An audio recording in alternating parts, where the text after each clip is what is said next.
Donc c'est une suite, la suite IN, hein, donc c'est la suite IN de l'intégrale entre 0 et 1 de t sur 1 plus t2 puissance n. Très bien. Assez rapidement, un truc qu'on peut faire très vite, ce que j'ai fait en fait il y a quelques jours en live, on peut très vite montrer que cette suite tend vers 0. Ça va, c'est pas trop compliqué. Il suffit d'encadrer, vous encadrez en gros 1 plus t2 entre... vous encadrez 1 plus t2 en gros, en partant du fait que t est entre 0 et 1. Et vous allez obtenir en gros que IN... Bon, IN ça va être positif ou nul, hein, tout est positif ou nul là-dedans. Et c'est plus petit ou égal à l'intégrale entre 0 et 1. Bah, je majore t sur 1 plus t2 par t puissance n dt. Égale 1 sur n plus 1. Et comme ça, en un seul coup, vous avez la convergence vers 0. Ça, c'est très simple. Ça se fait tout seul.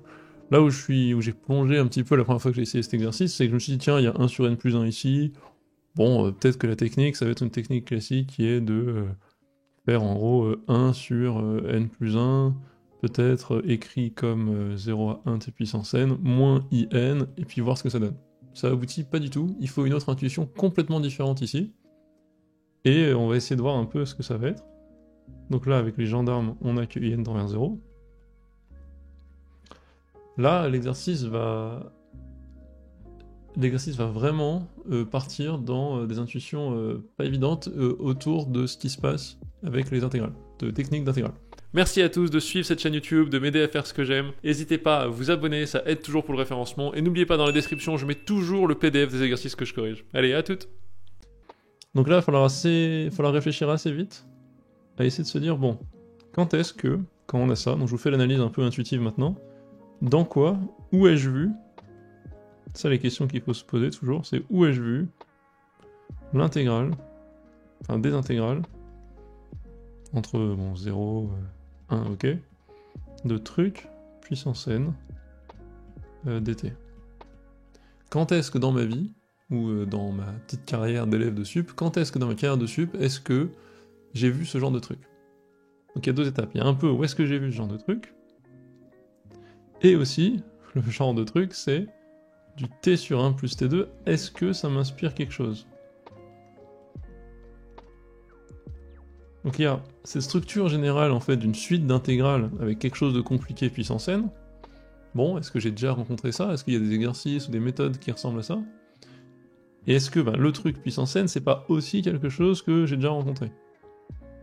C'est un peu les deux idées sur lesquelles il va falloir se baser, donc les deux intuitions.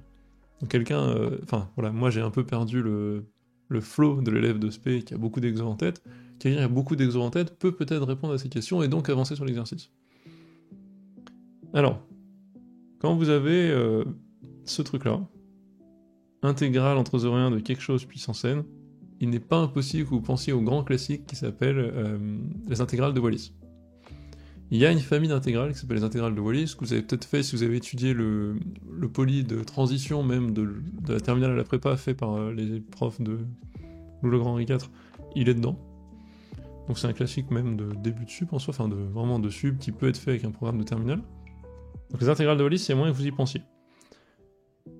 Un autre truc, c'est quand vous avez ça, t sur 1 plus 2, à quoi ça peut vous faire penser? Faire penser à du arc-tangente. Ce truc-là indépendant. Ce qui fait penser à Wallis, c'est la structure de quelque chose de complexe avec du puissance n.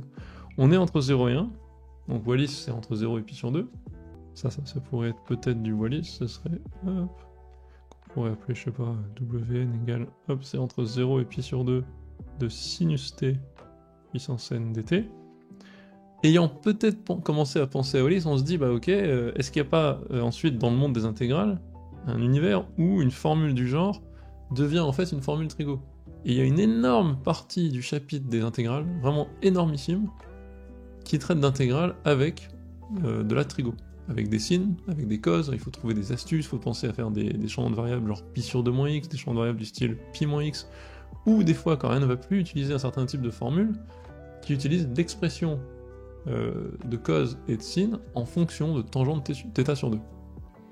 Donc c'est un type de formule que je vous ai rappelé ici, que je vais vous mettre là, que j'ai mis ici, qu'on appelle les règles de Bioch, il est possible, à partir de la formule de tangente, alors on va dire 2θ égale 2 tangente θ divisé par 1 moins tangente θ au carré.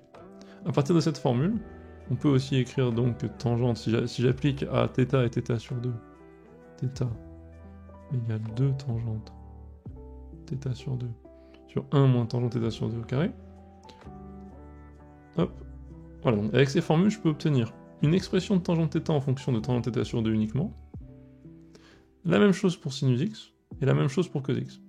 Et on vous dit, donc si vous avez bien suivi le cours sur les intégrales et que vous l'avez bien maîtrisé, quand rien ne va plus, quand on ne sait plus quoi faire dans une intégrale, notamment avec des cos ou des sines, quand on ne trouve pas les changements de variables qui jouent sur la parité et l'imparité de cos et sines, quand rien ne marche plus, on peut tenter ces règles-là. Et c'est par exemple pour des intégrales du style 1 sur 1 plus sinus x. Ce genre d'intégrale assez moche, il n'y a pas de facilité, il n'y a pas vraiment de facilité de changement de variables, donc c'est là qu'on tente ce genre de truc. Et donc c'est pas impossible que vous repériez ça. Et ça va être la piste, parce que si vous repérez ça, vous sentez que là, bon, à un facteur 2 près, on a du sinus, et donc on s'approche du sinus puissance n de Wallis. Et là, tout commence à faire un peu sens, tout commence un peu à cliquer dans votre esprit. Ensuite, un autre exercice que j'ai fait sur la chaîne, qui aurait pu vous inspirer, donc c'est vraiment, j'essaie d'aller vraiment explorer au plus loin les différentes intuitions, les choses qu'il faut aller trouver dans votre esprit pour essayer de débloquer cette situation, sachant que là, je vous le fais comme je vous montre comment ça avance. Vous le faites cet exercice, vous êtes avec un examinateur de l'X, vous êtes avec quelqu'un ou un colleur, vous êtes avec quelqu'un qui valide ou invalide vos tentatives de piste. Moi, j'ai déjà vu un exo comme ça qui était simplifié. Je l'ai corrigé, il me semble, plus trop en live, peut-être 6 mois maintenant, j'en sais rien. Un exo qui disait simplifié et c'était arcsin pour X entre je sais plus où, je sais plus du tout le contexte du X, mais en gros simplifier cette expression. Et on se rendait compte qu'on pouvait faire apparaître, en utilisant les formules qui y a en dessous en fait, mais on pouvait un peu se débrouiller là-dessus pour faire apparaître ce qu'il fallait. Alors en fait, moi je sais que la première fois que je l'avais vu, je ne maîtrisais pas encore les formules qui étaient ici. Donc ce que j'avais fait, c'est que j'avais repéré par contre que ça c'était 1 plus tangente θ carré potentiellement, et que si je posais un θ égale arctan de x, donc x égale tangente θ, je pouvais m'en sortir, et j'avais une formule ici qui finissait par simplifier. Donc soit vous vous en rappelez, enfin soit vous tiltez sur la nature du t sur 1 plus t2 grâce à ces formules que vous maîtrisez et que vous avez utilisées à moult reprises, soit vous avez peut-être vu un exercice comme ça où il y avait un truc comme ça qui est simplifié. Voilà un peu l'idée. Donc si on essaye de voir alors, une première transformation qu'on pourrait faire, après je vais aller carrément, je vais vous refaire le travail sur ce que j'appelle les intégrales de Wallis. On va le découvrir ensemble, je vais le faire parce que je pense pas l'avoir déjà corrigé sur cette chaîne. Je vais vous montrer déjà la première transformation, c'est que moi j'ai IN, j'aimerais faire apparaître le bon truc. Je dirais que je fais un plus 1 moins 1, bon, je vous évite la blague avec le truc qui explose les oreilles, mais hop, avec mon petit mème, j'ai un plus 1 moins 1, c'est-à-dire que je vais faire apparaître du 2 puissance n en redivisant par 2 puissance n. Pourquoi je fais ça? Pour pouvoir introduire 2t sur 1 plus t2 puissance n.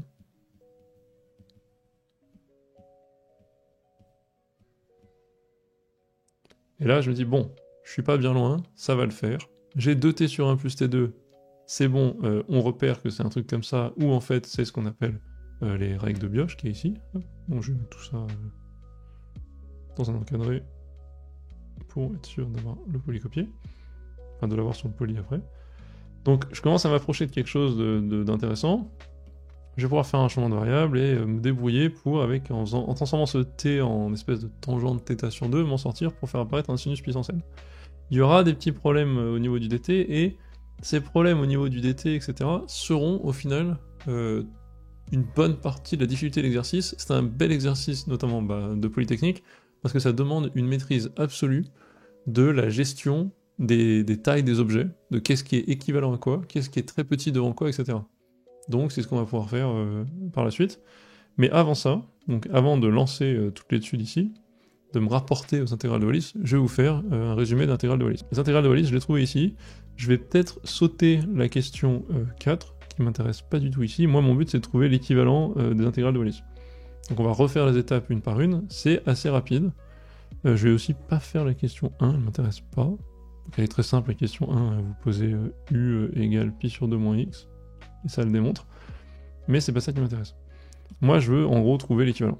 Donc je vais vous faire déjà la question 2, hop, et puis on va voir pour la suite. Donc, montrer qu'elle est décroissante. Qu'est-ce qu'on fait? On pose in plus 1 égale... Bon, on pose in plus 1 moins in. Alors soit on pose in plus 1 égale et on se rend compte que c'est plus petit que n, soit on fait in plus 1 moins in égale. Avec la linéarité de l'intégrale, je peux dire que c'est sinus n plus 1 puissance, de t moins sinus puissance n de t.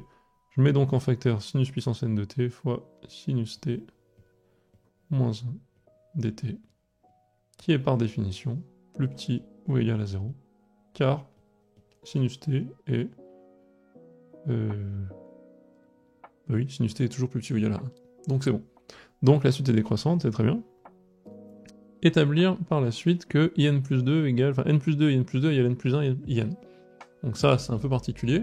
On va écrire in plus 2, on va avancer un peu dans le calcul, et puis on va sûrement faire une intégration par partie. In plus 2, c'est quoi? C'est l'intégrale entre 0 et 1 de sinus puissance n de t fois sinus carré de t, dt. Pourquoi je fais ça? Parce que moi, mon but final, c'est in, et je sais que sinus carré, je peux faire quelque chose de bien avec. Donc qu'est-ce que je peux faire de bien? Bah, je peux écrire notamment que c'est 1 moins cos carré. Donc ça me donne, bah, si je remplace par sin carré, je vous l'écris ici, égale 1 moins cos carré de t, hop, j'essaie d'accélérer un petit peu sur le nombre de lignes que j'écris, bah, ça va me donner quoi? Sinus puissance n fois 1, donc ça fait in, moins l'intégrale entre 0 et 1 de cos carré de t fois sinus puissance n de t dt. Et là, c'est pas trop mal, parce que ici, je vais pouvoir appliquer une IPP. Comment je vais faire? En fait, je vois que sinus puissance n fois cos, bah en fait, c'est la dérivée quasiment de sinus puissance n plus 1, c'est une espèce de u' fois u puissance n. Et donc, je vais dire, j'ai u v', donc v', je vais dire que c'est cos de t fois sinus puissance n de t.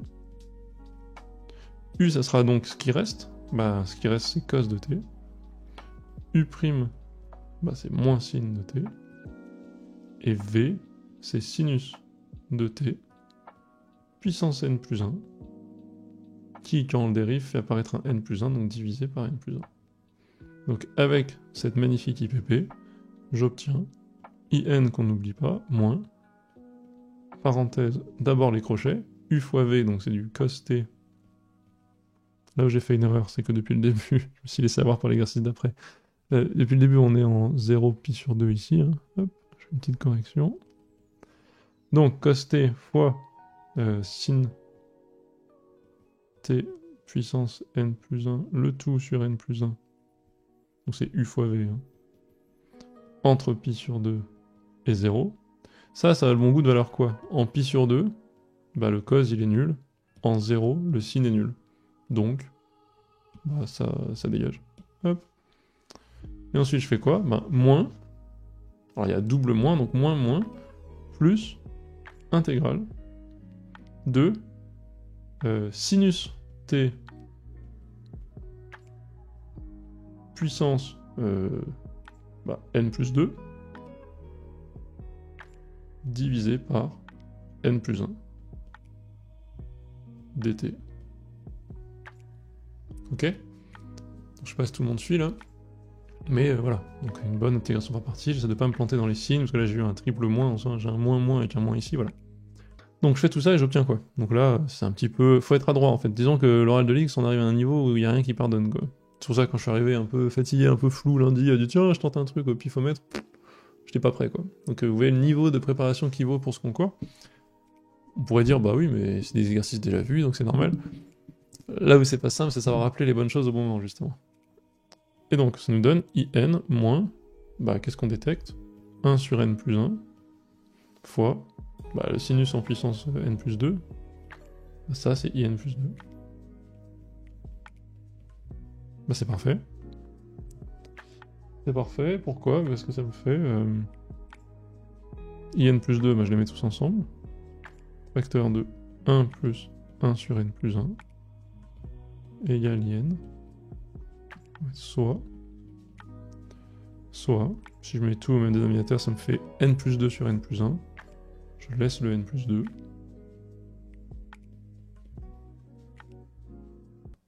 Ce truc-là égale n plus 1 fois in.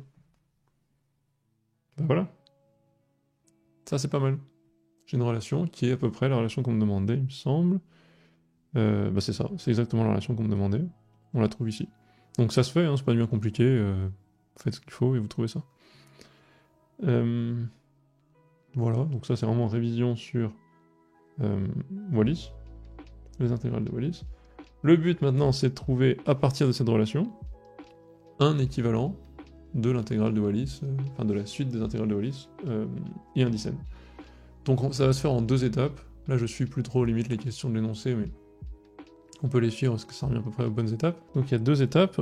Une qui va être de trouver un résultat, enfin trouver une manière intelligente d'utiliser cette relation pour trouver une certaine constance dans les termes en i. Donc en fait, le truc astucieux c'est on remarque avec les indices. On remarque quoi? Là je remarque que j'ai du n plus 2 in plus 2 et là j'ai du n plus 1 in. C'est dommage, j'aurais bien aimé avoir, de la même manière que j'ai le même indice ici et ici, le même indice ici et ici.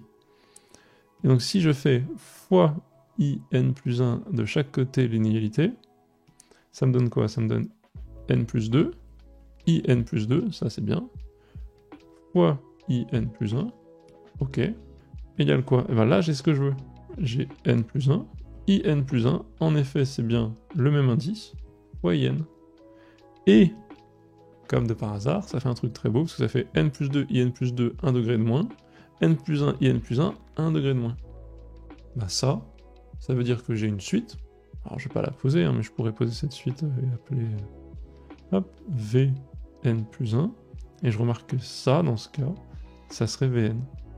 Qu'est-ce que ça veut dire si j'ai une suite où pour un n quelconque, vn plus 1 égale vn, de manière récurrente, triviale, j'ai envie de dire, ça veut dire que la suite est constante. Parce que Vn c'est aussi égal à Vn-1 jusqu'à V3, V2, V1, V0. Donc ça veut dire que tout ça, c'est juste, et c'est vrai jusqu'à, pour n égale 0, soit i, enfin 0 plus 1 fois i1 fois i0. Donc j'ai déjà une première relation intéressante, avec i0 égale intégrale entre 0 et pi sur 2 de 1. Encore une fois, intégrale de Wallis, c'est ça. C'est l'intégrale entre 0 et pi sur 2 de sinus x puissance n. Donc bah, quand c'est sinus puissance 0, ça fait 1. Et I1, c'est l'intégrale entre 0 et pi sur 2 de sinus t dt. Ok, donc c'est moins cos t entre pi sur 2 et 0. Ça fait donc 1 moins 0. Donc, on a la relation n plus 1 i n plus 1 in égale pi sur 2 fois 1.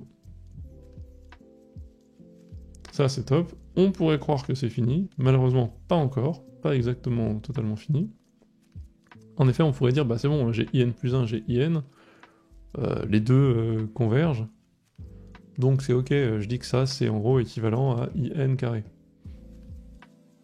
Alors en fait, oui et non, il faut quand même pour montrer ça, réussir à montrer que in est équivalent à in plus 1.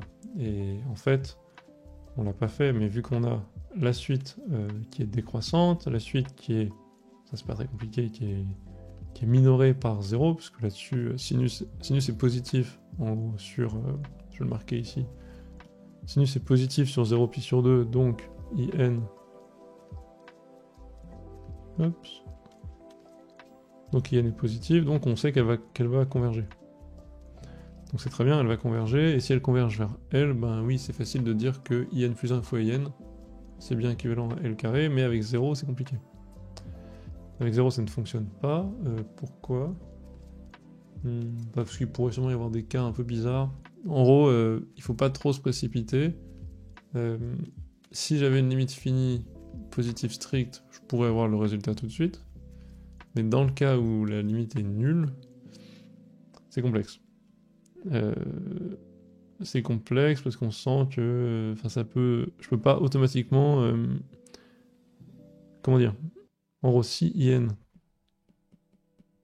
tend vers L positif, in plus 1 tend vers L positif, donc in plus 1 tend vers L carré. Ok.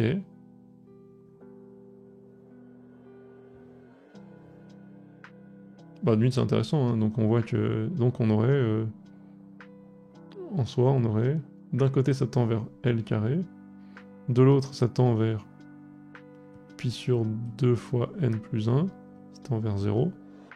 Donc ça marche pas. Donc L ne peut pas être positif strict, donc L égale 0. Mais si L égale 0, est-ce que j'ai que in plus 1 est équivalent à in? Eh ben c'est pas sûr. Parce que ça veut juste dire, donc je fais un petit brouillon, in plus 1 sur in tend vers 1. Alors quand vous avez L sur L, ça marche avec L positif strict. Ça se simplifie, ça tend vers 1. Donc vous avez l'équivalence quand vous avez ça et ça qui est vrai. Mais quand vous avez que ça tend vers 0, vous avez en fait la forme déterminée 0 sur 0 qui apparaît, et qui fait que vous pouvez plus conclure aussi rapidement. Donc voilà, c'était juste un petit brouillon pour expliquer, malheureusement on pourrait avoir envie de conclure trop vite à cet endroit, ça serait l'erreur. Vu qu'on peut démontrer, bon là je l'ai fait en une seconde, que ça tend vers 0 et non pas vers un L positif strict, j'ai plus l'équivalence automatique de in avec in plus 1. C'est pas très grave en soi. On a une belle relation qui va nous aider pour ça. I n plus 2 fois n plus 2 égale in fois n plus 1. C'était la relation de tout à l'heure. Oh non, je vais reprendre la relation carrément avec in plus 1 justement. Donc là j'ai in plus 1, in plus 1. Si je divise, qu'est-ce que je peux faire? Je peux diviser par in plus 1 au carré en fait, de chaque côté. Enfin, l'idée c'est plutôt que au lieu d'avoir cette relation où je multiplie par in plus 1 justement, je peux diviser par in plus 1 de chaque côté. Ça va être intéressant. On sait qu'in plus 1 est positif strict. Parce que les in sont positifs stricts. Oui, on peut montrer que c'est positif strict. Normalement, c'est pas trop compliqué par récurrence. Je vous ai mis ici que c'était positif ou nul. Mais en fait, la fonction sinus x puissance n n'étant pas parfaitement nulle, nul entre 0 et pi sur 2, ça sera positif strict, ou vous le démontrez par récurrence, c'est pas bien compliqué. Donc en gros, je peux diviser par in plus 1. Si je fais ça, qu'est-ce qui m'arrive? Bah, j'obtiens que... Donc j'ai i n sur in plus 1 égale i n plus 2 sur i n plus 1 fois n plus 2 sur n plus 1. Ok. Et ça, qu'est-ce que je peux en faire? Ça, on sait, comme la suite est croissante, que c'est plus grand ou égal. Bah, in est plus gros, vu qu'elle est décroissante, in est plus gros qu'in plus 1, donc ça, c'est plus grand que 1. Je veux montrer ensuite que ce truc-là est plus petit que 1. Est-ce que c'est vrai? C'est plus petit que n plus 2 sur n plus 1. Je me disais. Bah pourquoi? Parce que, hop, la suite in décroît, donc in plus 2 sur in plus 1 cette fois-ci est plus petit que 1. Voilà, tout bêtement. Donc vu que j'ai ça, j'ai donc montré, alors j'ai pas fini, mais donc ça, si vous voulez, hop, tend vers 1, par comparaison, enfin, le théorème des gendarmes, si vous voulez, par comparaison, le théorème d'encadrement, pardon, par encadrement, par encadrement, j'ai bien in sur in plus 1 qui tend vers 1. Ça c'est top parce que ça me donne l'équivalence. C'est la définition d'être équivalent. Donc, in plus 1, on va écrire ça comme ça. Ça valait tout à l'heure pi sur 2 égale ça. Et ben, équivalent à n, in carré, d'où, enfin on y arrive, in équivalent à racine de pi sur 2n. Ouf, bon, c'était long, mais on l'a. Donc ça, c'était ma correction, si vous voulez, de l'intégrale de Wallis. Donc vous avez l'intégrale de Wallis qui est là, vous avez le résultat, maintenant on va considérer que ça c'est acquis. Donc ouais, c'est tout un DM carrément de sup, hein. Là je vous l'ai fait en 20 minutes, mais tout un DM de sup avec des petites techniques. Et donc j'ai pas trop suivi exactement toutes les questions, bah si un peu, là c'était un peu inversé mais c'est la même chose, on a ça, donc c'est pareil. Donc en gros on a cette intégrale de Wallis que maintenant on connaît. Donc cette suite d'intégrales un peu complexes, disons qu'elle est maîtrisée, et je peux revenir, donc c'est un de mes acquis, pour aller réattaquer cet exercice. Ok, donc maintenant ce qu'il faut faire c'est du travail un peu minutieux, un peu d'orfèvre pour finir cet oral de Polytechnique là. Il va falloir être assez précis, il va falloir réussir à bien mettre en place tous les éléments qu'on a. Donc, on a ce truc là, on va poser un changement de variable, croissant, bijectif, qui pose pas de problème. Faut pas se tromper, on sait qu'on veut du tangent de θ sur 2, donc nous on veut pas, on aimerait que t devienne du tangent de θ sur 2 pour ensuite pouvoir appliquer la règle, enfin la formule de Bioch. Mais je ne pose pas θ tel que t égale tangent de θ sur 2, ça marche pas. En plus c'est une tangente donc c'est pas bijectif. Ce que je peux faire c'est poser θ égale 2 arctangentes de t. Vu que t appartient à 0,1, tout de suite je sais que ça, bah, c'est bien un changement de variable croissant, il n'y a pas de problème, continu croissant, enfin C1 d'ailleurs est croissant. 2 arctangentes de t qui va appartenir à 2 fois arctangente de 0, 0, arctangente de 1, c'est pi sur 4 fois 2, pi sur 2. Ah, je me rapproche de plus en plus. Je pose ce truc là, donc ça me donne tout de suite que t, c'est donc ça fait arctangente t égale θ sur 2, bah donc t c'est tangente θ sur 2, parfait. Et je sais donc qu'avec les formules de Bioch, là, 2t sur 1 plus t carré, ça va être égal à sinus, donc si t c'est tangente x sur 2, sinus θ. Donc c'est parfait, parce que quand j'ai ça, moi ici, donc le 1 sur 2 puissance n, je l'ai fait apparaître tout à l'heure pour avoir le 2 qui me donne la règle de Bioch, bah, une fois que j'ai ça, je sais que je vais avoir du sinus θ. Le seul problème, donc ça va être fait tout seul, le seul problème c'est le dt. J'ai pas encore calculé, mais dt n'est pas égal à dθ. Il faut pas se planter. dt, bah calculons-le. dt c'est quoi? C'est dérivée de tangente θ sur 2. Donc c'est la dérivée de tangente, mais fois... donc c'est 1 demi, fois la dérivée de tangente θ sur 2, donc 1 plus tangente carrée appliquée à θ sur 2, dθ. Ça, c'est le truc qui va nous causer les problèmes et qui va nous causer, en gros, enfin, qui va faire que l'exercice existe. Une fois que vous avez trouvé toute l'intuition précédente, maintenant, il va falloir être propre, notamment à ce niveau-là. Et donc, j'obtiens in égale 1 sur 2 puissance n, lui, il bouge pas trop. Intégrale entre 0 et pi sur 2, comme on a vu avec le changement de variable C1 croissant qu'on vient de faire. 2, bah, sinus de θ puissance n, dt, ça devient... Bon alors attendez, il y a un 1,5 qui va faire du puissance n plus 1 ici.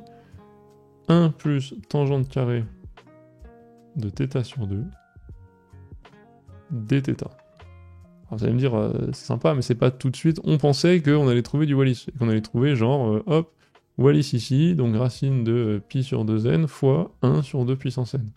Ça va être un truc comme ça. Mais malheureusement, le travail n'est pas aussi simple et aussi propre que, enfin aussi facile que ça. Il va y avoir tout un travail après cette étape intermédiaire pour comprendre un peu ce qui se passe. On peut faire plusieurs choses ici. Je vais vous montrer un peu l'intuition de ce qu'on peut tester. On peut se dire, bah, écoute, quand je vois ça, je me rends compte que j'ai in égale 1 sur 2 puissance n, n plus 1 en l'occurrence, facteur 2. Je peux séparer en deux mon intégrale. C'est le premier truc que je vais faire. Pourquoi? Parce que la première intégrale, je vois que c'est, bah, je vais appeler wn, mon intégrale de Wallis, c'est l'intégrale de sinus θ puissance n fois dθ. Plus la deuxième, l'intégrale entre 0 et pi sur 2, donc là c'est un peu plus problématique, de sinus θ puissance n, ok on est content, fois tangente carrée de θ sur 2. Bon, dθ. Et quand je fais ça, je suis un peu plus embêté. En gros, quand je vois ça, je me dis, c'est bien tout ça, mais qu'est-ce que j'en fais? En gros, est-ce que ce truc-là va être négligeable? On sait que l'intégrale de Wallis tend vers 0. Est-ce que celle-ci a le bon goût aussi de tendre vers 0? Si elle tend vers 0, alors ça sera négligeable et c'est bon, j'ai mon équivalent. Donc on pourrait tenter un truc comme ça et on peut se dire, bah écoute, je vais essayer de majorer ce truc-là. Ça serait la première démarche. Alors vous imaginez avec ce que je raconte qu'en fait ça va pas marcher. Mais... Première démarche, on pourrait dire, sur, je sais pas, 0 pi sur 2, là, hop. Tangente carrée de θ sur 2 appartient à 0, 1,5. Ok. Donc, toute cette intégrale pourrait être plus petite, donc tout ça serait plus petit que 1 sur 2 puissance n plus 1, Wn, plus, en gros, je remplace ça par 1,5, 1,5 de Wn. Ok, c'est bien, mais ça m'aide moyen, parce que là, j'ai donc In, et je peux dire, comme j'ai l'intégration, enfin, j'ai tangente carré de θ sur 2 qui est entre 0 et 1,5, je pourrais dire que c'est aussi plus grand que 0, donc là, je vire tout ça, et j'obtiens donc quelque chose qui n'est pas nul, hein, on s'approche d'un résultat, plus grand que 1 sur 2n plus 1, Wn plus 0. Donc j'ai cet encadrement, c'est pas mal, mais qu'est-ce que j'en fais? Est-ce que ça me permet de conclure? Bah non, parce que malheureusement, là j'ai 1 sur 2 puissance n plus 1 fois Wn, et là j'ai 1 sur 2 puissance 1 fois 3,5 de Wn. Malheureusement, j'ai un encadrement assez sympa, mais qui n'est pas encore un équivalent. Pourquoi? Bah c'est pas un équivalent parce qu'en fait en faisant une majoration comme ça, je me rends compte que ce truc-là, en fait c'est un peu proche de Wn. Enfin c'est entre 0 et Wn, donc à la limite ce qu'on pourrait faire c'est un peu brutal, mais on pourrait tenter une valeur moyenne si vous voulez. On voit que la valeur moyenne de cette fonction, c'est ni 0, c'est pas vraiment 0, ni 1,5, donc c'est, imaginons que c'est, je veux dire un truc au pif, imaginons que c'est un quart, en gros j'ai un truc quand même ici qui est un peu du domaine de Wn. Donc au lieu de démontrer que ce truc est négligeable devant Wn, peut-être qu'en fait on peut tenter de montrer que que ce tangente carré θ sur 2 n'est pas trop dérangeant et qu'on est quasiment équivalent à un Wn. Donc, première étape, j'ai essayé de voir si je peux pas le dégager en disant qu'il était négligeable. Ça marche pas ouf. Deuxième étape, on va plutôt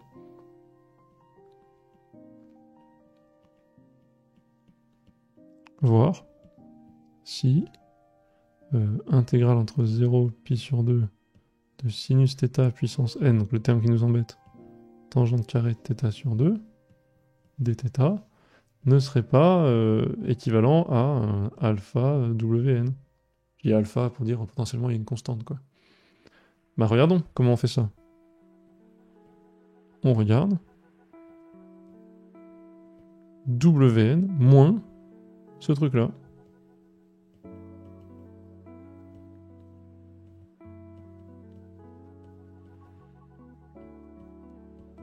Pourquoi je fais tout ça? En espérant trouver... On espère que c'est égal à un petit taux de Wn, si vous voulez. C'est la définition d'un équivalent. Un petit rappel, hein, je vous fais un petit rappel à côté. Rappel.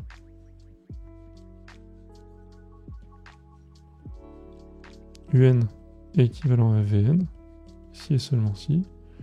Un moins Vn égale petit taux de Vn. Donc j'espère ça. Et normalement, en étant un peu adroit sur le calcul, ça va fonctionner. Pourquoi j'ai pris dans ce sens-là la différence? Je reprends dans l'autre sens. Je l'ai pris dans ce sens-là parce que je sens venir le 1 moins tangente carrée. Parce que là, il y a du sinus θ puissance n là-dedans. Donc, Wn moins intégrale de 0 pi sur 2 de sinus θ puissance n tangente carré θ sur 2 dθ, je recopie, égale l'intégrale entre 0 et pi sur 2 de sinus θ puissance n, et là, 1 moins tangente carrée de θ sur 2. Alors on avait 1 plus tangente carrée tout à l'heure qui venait de la dérivée, là j'ai du 1 moins tangente carrée, bon, ça peut se gérer, il n'y a pas de problème avec ça. Et donc je disais que j'arrive ici, 0 pi sur 2, sinus θ puissance n, et puis là j'ai pas de formule toute faite, je vais juste écrire 1 moins tangente carrée, ça fait 1 moins sin carré sur cos carré. Je sens un peu venir le truc, ça va faire du cos carré θ sur 2 moins sin carré θ sur 2, donc là je suis content, je veux déjà apparaître une formule, sur cos carré θ sur 2. dθ. Ça c'est top, parce que je reconnais cos de 2 fois θ sur 2. Donc égale intégrale entre 0 et pi sur 2. Sinus θ, encore une fois, puissance n. Et là, j'ai quoi? Cos de 2θ, hein, parce que c'est cos 2 alpha égale cos carré alpha moins sin carré alpha. Donc cos de θ divisé par cos carré θ sur 2 dθ. Et là, je suis content. Pourquoi? Parce que j'ai ça, qu'on a utilisé tout à l'heure au tout début de notre analyse de l'intégrale de Wallis. Ces deux trucs-là, je sais que ça va bien se mettre ensemble et bien s'intégrer. Je sais que ça, c'est une primitive u' fois u puissance n. Le seul truc qui me dérange, c'est ce petit machin. Mais en soi, je vais m'en sortir parce que je peux dire sur 0 pi sur 2. Alors là, je vais faire une majoration un peu comme une grosse brute tasse. J'ai cos θ sur 2 qui est compris entre... Bah, θ sur 2 il est compris entre cos 0 et cos pi sur 4 en gros. Donc cos θ sur 2, bah en 0 c'est plus petit que 1, même si je mets au carré. Et c'est plus grand que cos pi sur 4 qui est racine de 2 sur 2. Mais racine de 2 sur 2 au carré ça fait 1,5. Donc, je peux écrire qu'on a Wn moins intégrale entre 0 et pi sur 2 sinus θ puissance n tangente carré θ sur 2 dθ qui est plus petit ou égal, alors là c'est l'inverse, faut pas se planter, 1 sur cos carré c'est donc plus petit que, je fais un produit en croix, plus petit que 2, plus petit que 2 intégrale entre 0 et pi sur 2 de sinus θ puissance n cos θ dθ. Et là j'arrive à quelque chose, là je suis content. Ça c'est égal à quoi? 2 fois la primitive de sinus θ puissance n plus 1 sur n plus 1. Exactement le même calcul que j'ai fait tout à l'heure dans les premières questions de l'intégrale de Wallis. Égale 2 sur n plus 1. Ah voilà. Donc, bilan. Qu'est-ce qui m'arrive? Je suis content parce que 2 sur n plus 1 en soi, ça va marcher tout ça. Je vais écrire. Je vais peut-être donner un petit nom à ce truc-là parce que ça commence à me taper sur les nerfs de la recopier à chaque fois, je vous cache pas. Je vais appeler celle-ci qui me pose problème depuis tout à l'heure Qn. Donc c'est celle-ci là. Hop. Qn. Donc j'ai quoi? J'ai Wn moins Qn. Ok. Oui, c'est positif, donc je passe une valeur absolue. Très bien. Wn moins Qn. Donc 0, plus petit que ça. Plus petit que 2 sur n plus 1. Moi, j'essaye de montrer que Qn, c'est un équivalent de Wn. Donc qu'est-ce que je fais? Je divise par Wn. 1 moins Qn sur Wn.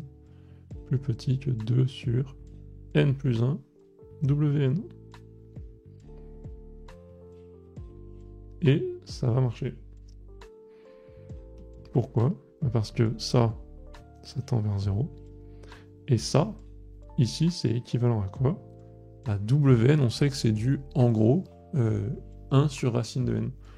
Donc c'est équivalent très grossièrement, je m'en fiche des constantes, ce truc-là est équivalent à du n plus 1 sur racine de n à du 2 sur racine de n fois une constante avec du pi. Donc ça tend vers 0. Donc Qn égale Wn plus petit o que Wn. Qn tend bien, enfin, Qn sur Wn tend bien vers 1. Qn et Wn sont équivalents. Je suis content, j'ai résolu ma question. Alors, pour bien vérifier que je l'ai résolu, je repars là-haut. Et je dis j'avais in égale. Donc, moi j'avais in depuis tout à l'heure qui était égal à 1 sur 2 puissance n plus 1 facteur de Wn plus ce truc très embêtant qui était Qn égale 1 sur 2 puissance n plus 1 Wn plus Wn plus petit o, donc 2Wn plus petit o de Wn. Voilà, c'est parfait.